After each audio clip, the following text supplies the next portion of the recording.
जय श्री कृष्णा। आज हम सुनेंगे प्रदोष व्रत की कथा। आज साल का पहला प्रदोष व्रत किया जाएगा।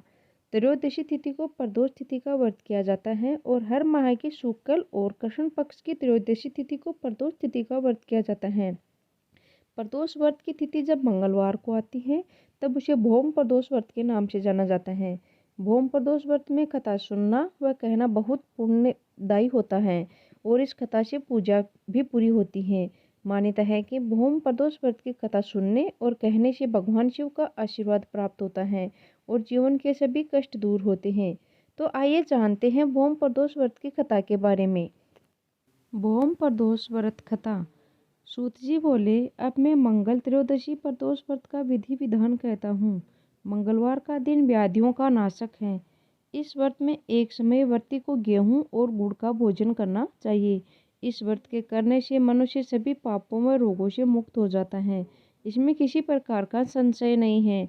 अब मैं आपको उस बुढ़िया की कथा सुनाता हूँ जिसने यह व्रत किया वह मोक्ष को प्राप्त हुई।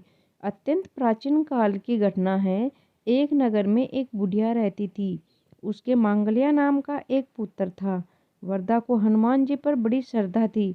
वह प्रत्येक मंगलवार को हनुमान जी का व्रत रखकर यथाविधि उनका भोग लगाती थी। इसके अलावा मंगलवार को एक न तो वो घर लीपती थी और न ही मिट्टी खोदती थी। इसी प्रकार से व्रत रखते हुए जब उसे काफी दिन बीत गए तो हनुमान जी ने सोचा कि चलो आज इस वरदा की श्रद्धा की परीक्षा करें। वे साधु का वेश बनाकर उसके द्वार पर जा पहुंचे और पुकारा, है कोई हनुमान का भक्त जो हमारी इच्छा पूरी करे। वरदा ने यह पुकार सुनी तो बाहर आई और महाराज क्या आज्ञा है। साधु वेशधारी हनुमान जी की को बोले कि मैं बहुत भूखा हूँ, भोजन करूँगा तो थोड़ी सी जमीन लीप दे। वरदा बड़ी दुविधा में पड़ गई।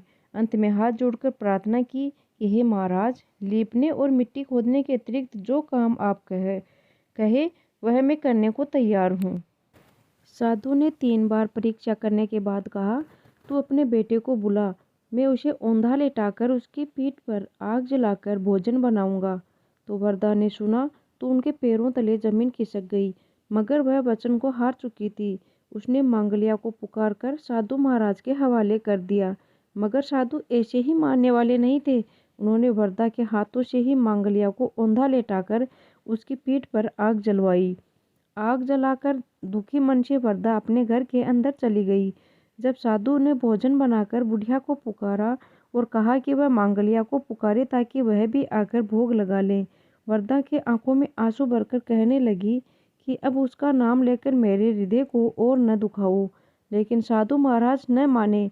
वरदा को भोजन के लिए मांगलिया को पुकारना पड़ा।